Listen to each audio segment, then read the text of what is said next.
K Gopan, ഇന്നലെ മുരാരി ബാബു പുറത്തിറങ്ങി.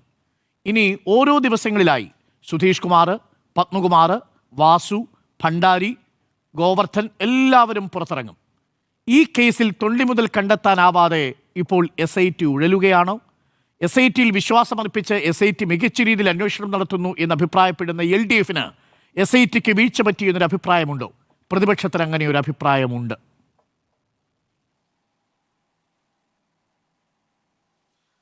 Doctor Arun, നമുക്കെല്ലാവർക്കും സുവ്യക്തമാകുന്നത് പോലെ അതിസങ്കീർണതയുള്ള ഒരു കേസാണിത്.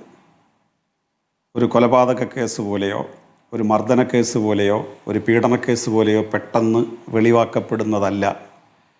വലിയ നെറ്റ്വർക്ക്, വലിയ ക്രിമിനൽ ബുദ്ധി പിറകിൽ പ്രവർത്തിച്ച് പതിറ്റാണ്ടുകളായിട്ട് വിശ്വാസവും ഭൗതിക കാര്യങ്ങളും എല്ലാം ഇഴുകിച്ചേർന്നൊരു കേസാണ് ശബരിമല. ഇതിൽ നമ്മളെ എല്ലാവരെയും നിരാശപ്പെടുത്താതിരിക്കുന്ന ഒരു കാര്യം, ഹൈക്കോടതി നേരിട്ട് നിരീക്ഷിക്കുന്നതും മോണിറ്റർ ചെയ്യുന്നതുമായ കേസ്. SITയുടെ ദൈനംദിനമുള്ള പ്രവർത്തനങ്ങളെ ശ്ലാഘിച്ചുകൊണ്ട് കോടതി പലപ്പോഴും ഇടപെടുന്നു എന്നുള്ളത് നമുക്ക് മനസ്സിലാവുന്നുണ്ട്. അങ്ങനെ ഒരു സാഹചര്യത്തിൽ ഈ കേസ്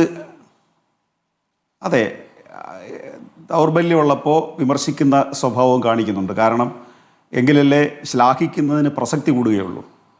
അപ്പോൾ അങ്ങനെയുള്ള ഒരു കേസിൽ ഹൈക്കോടതി നേരിട്ട് നിരീക്ഷിക്കുമ്പോൾ, മോണിറ്റർ ചെയ്യുമ്പോൾ, അവരുടെ മുമ്പിൽ ദൈനംദിന റിപ്പോർട്ട് കൊടുക്കുമ്പോൾ എന്തെങ്കിലും തരത്തിലുള്ളൊരു വീഴ്ച ഇതിനകത്ത് ബോധപൂർവമായി ഉണ്ടാകത്തില്ലെന്ന് 100% ഉറപ്പിക്കാം. പക്ഷേ ഞാൻ നേരത്തെ പറഞ്ഞതുപോലെ കോംപ്ലിക്കേറ്റഡായ ഒരു കേസായതുകൊണ്ട് വളരെ കൃത്യമായി സമയബന്ധിതമായി തീർക്കാൻ SIT നന്നായിട്ട് പ്രയാസപ്പെടുകയാണ്. SITയുടെ നിരീക്ഷണത്തെയും അന്വേഷണത്തെയും കേരളീയ സമൂഹം പൊതുവെ സ്വാഗതം ചെയ്യുകയാണ്. അതുകൊണ്ട് തീർച്ചയായിട്ടും SIT വീഴ്ച വരുത്താതെ ഈ പ്രശ്നത്തിന് വലിയ താമസമില്ലാതെ പരിഹാരം കാണുമെന്നാണ് നമ്മളെല്ലാവരും പ്രതീക്ഷിക്കുന്നത്. UDF ആരോപിക്കുന്നത് പോലെ അവർ പലതവണ അസംബ്ലിക്കകത്ത് തന്നെ ആദ്യഘട്ടത്തിലൊക്കെ SITക്കെതിരായിട്ട് വലിയ ആക്ഷേപം ഉന്നയിച്ചു. SITയുടെ അന്വേഷണം ഭരണപക്ഷത്തിൽപ്പെട്ട ചിലരിലേക്ക് നീളുകയും അവർ അറസ്റ്റിലാവുകയും അവർ ജാമ്യം കിട്ടാതെ കിടക്കുകയും ചെയ്യുമ്പോഴും അപ്പോഴെല്ലാം അവർ പറഞ്ഞ ഒരു കാര്യം, ഹൈക്കോടതിയുടെ നിരീക്ഷണമായതുകൊണ്ടും SIT ക്രിസ്റ്റൽ ക്ലിയർ ആയിട്ട് ഇത് അന്വേഷിക്കുന്നത് കൊണ്ടും ഭരണപക്ഷത്തിനകത്ത് ഇതിൻ്റെ റോളില്ല, അതുകൊണ്ടാണ് ഭരണപക്ഷത്തിൽപ്പെട്ടവരെ അറസ്റ്റ് ചെയ്യുന്നത് എന്നൊരു സമീപനം എടുത്തു.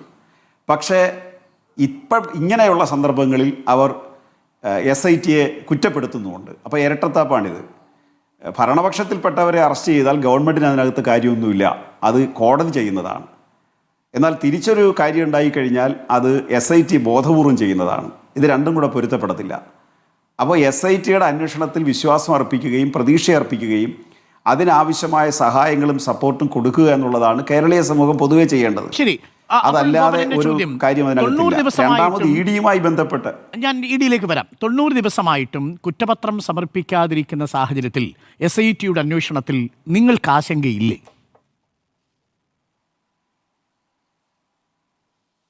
90 ദിവസം എന്നുള്ളത് ഒരു പ്രത്യേകമായ ഡേറ്റാണ്, പർട്ടിക്കുലർ ഡേറ്റാണ്, അല്ലെങ്കിൽ ഒരു സീലിംഗ് ഡേറ്റാണ്. തീർച്ചയായിട്ടും SIT അത്ര മണ്ടന്മാരല്ല, അല്ലെങ്കിൽ മണ്ടികളല്ല. കോടതി ഇക്കാര്യത്തിൽ ശ്രദ്ധിക്കുന്നുണ്ട്. അതുകൊണ്ട് സ്വാഭാവികമായിട്ടും 90 ദിവസം കഴിഞ്ഞാൽ ജാമ്യത്തിൻ്റെ അവസ്ഥ ഉണ്ടാകുമെന്ന് SITക്ക് അറിയാത്തതല്ല. എന്താണ് അവരതിൽ ഉദ്ദേശിക്കുന്നത്? അതോ അവർക്ക് തൊണ്ടി മുതൽ കണ്ടെത്തുന്നതിനോ മറ്റ് പ്രയാസങ്ങൾ നേരിടുന്നുണ്ടോ? ഉണ്ടെങ്കിൽ അവർ കോടതി പറഞ്ഞേനി. ഡേറ്റ് എക്സ്റ്റൻഷൻ പല പ്രാവശ്യം കോടതി തന്നെ നീട്ടിക്കൊടുത്തിട്ടുണ്ടല്ലോ. അപ്പോൾ ഇന്ന പ്രതികൾക്ക് ജാമ്യം കിട്ടാൻ സാധ്യതയുണ്ട്, നിയമപരമായി 90 ഡേയ്സ് കിടക്കുന്നത്.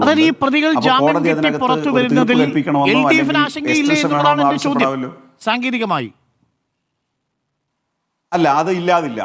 സത്യം പറഞ്ഞാൽ അരുണ ഇല്ലാതില്ല. കാരണം ഉണ്ണികൃഷ്ണൻ പോറ്റിക്കൊക്കെ ജാമ്യം കിട്ടുക എന്ന് പറഞ്ഞാൽ ഞങ്ങളെ ആശങ്കപ്പെടുത്തുന്നതാണ്. അതില്ലാതില്ല. ഈ ഏറ്റവും വലിയ ക്രിമിനലുകൾ ജാമ്യം കിട്ടി പുറത്തു പോകാൻ പാടില്ല എന്നാണ് ഞങ്ങളുടെ ആഗ്രഹം. അവരെപ്പോലുള്ള ആളുകൾ ജയിലിൽ കിടക്കണമെന്നോ അല്ല, ഇല്ല, ഞങ്ങൾക്കതിൽ ആശ്വാസമില്ല. എന്താ കാര്യം എന്നറിയോ? ഈ അവർക്കൊരാൾക്ക് ജാമ്യം കിട്ടിയിട്ട് പുറത്തു വന്നതിൽ ആശ്വസിക്കാതിരിക്കുകയല്ല ഞങ്ങൾ. ഡോക്ടർ അരുൺകുമാർ, ശബരിമലയിലെ സ്വർണത്തിൻ്റെ ഒരു തരി പോലും ഞങ്ങൾ പ്രഖ്യാപിച്ചിട്ടുള്ളൊരു കാര്യം, അതങ്ങനെ ഔദ്യോഗികമായി പാർട്ടി പ്രത്യേകമായിട്ട് അറിയിച്ചിട്ടില്ലെങ്കിലും ഈ ഗവൺമെൻറ്റിൻ്റെ കാലപരിധിക്കുള്ളിൽ തന്നെ ശബരിമലയിൽ നിന്ന് കട്ടെടുത്തു കൊണ്ടുപോയ സ്വർണം ഏത് കോണിലുണ്ടെന്ന് കണ്ടെത്തുക എന്നുള്ളത് ഞങ്ങളുടെ ഒരു പ്രഖ്യാപനമാണ്. അങ്ങനെ ഒരു സാഹചര്യം ഞങ്ങൾ കാത്തിരിക്കുകയാണ്. പക്ഷേ അപ്പോഴും പത്മകുമാറിനെ ജില്ലാ കമ്മിറ്റിയിൽ തുടരാൻ അനുവദിക്കുന്നുണ്ട് നിങ്ങൾ. അതാണ് നിങ്ങൾ രാഷ്ട്രീയമായി പ്രതിരോധത്തിലാവുന്നത്. ബാക്കിയുള്ള വിഷയങ്ങളിലേക്ക് കൃത്യമായി ഞങ്ങൾ വ്യക്തമാക്കിയിട്ടുള്ള കാര്യമാണ്. കുറ്റപത്രം കൊടുക്കുമ്പോൾ പുറത്താക്കാമെന്നല്ലേ? 90 ദിവസമായിട്ടും കുറ്റപത്രം കൊടുത്തിട്ടില്ല. ഇതിൽ കുറ്റപത്രം അത്ര പെട്ടെന്ന് കൊടുക്കാൻ കഴിയില്ല. ആ സാങ്കേതികമായ ഒരു പിഴവ്, ഒരു ഇളവ് നിങ്ങൾ പ്രയോജനപ്പെടുത്തുന്നു. നിങ്ങൾക്കിനി പറയാം കുറ്റപത്രം കൊടുത്തില്ലല്ലോ, 90,000 110,000 കൊടുത്തില്ല, പുറത്താക്കിയില്ല. എന്തുകൊണ്ടാണ് ഞങ്ങൾ അങ്ങനെ പറഞ്ഞിരുന്നത് എന്നുള്ളത് ഭാവിയിൽ മനസ്സിലാവും. ഞങ്ങൾക്ക് നല്ല ആത്മവിശ്വാസമാണ് അതിൽ. അപ്പൊ അതായത് SIT അന്യായമായിട്ട് പത്മകുമാറിനെ എന്തുകൊണ്ടാണ് ഒരു നിലപാടെത്തുന്നത് മനസ്സിലാവും. ഉള്ളിൽ ഒറ്റ ധ്വനി അതിനകത്തില്ല. എന്റെ വാചകത്തിനകത്ത് അങ്ങനെ ഒരു ധ്വനിയേ ഇല്ല. പത്മകുമാർ പൂർണ്ണമായും കുറ്റവിമുക്തനാക്കപ്പെടണം. ഇപ്പോൾ പത്മകുമാറിനെ SIT ബലിയാടാക്കുന്നു എന്നതാണ് താങ്കൾ എന്നല്ല. കുറ്റപത്രം അതാണ് അതിൻ്റെ ശരിയായ ഒരു രീതി. നമ്മൾ അതിൻ്റെ ശരിയായ ഒരു രീതി ഞങ്ങൾ ആലോചിച്ചെടുത്തൊരു തീരുമാനമാണത്. അതുകൊണ്ട് കുറ്റപത്രം സമർപ്പിച്ചാൽ അതിൻ്റെ ആഴം മനസ്സിലാക്കി ഗുരുതരമായ നടപടി എടുക്കണമെങ്കിൽ അങ്ങനെ എന്ത് നടപടി കേരളീയ സമൂഹത്തിന് CPM നൽകുന്ന ഉറപ്പാണ്.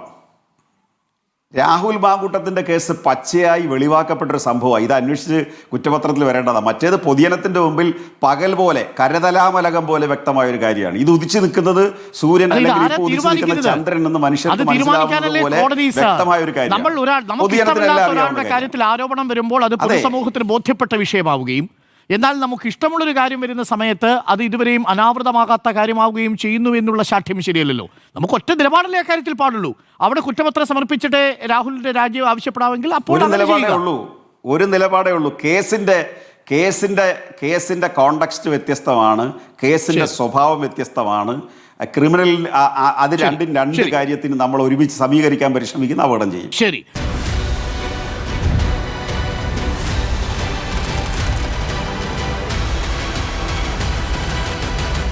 Debate with Dr. Arun Kumar.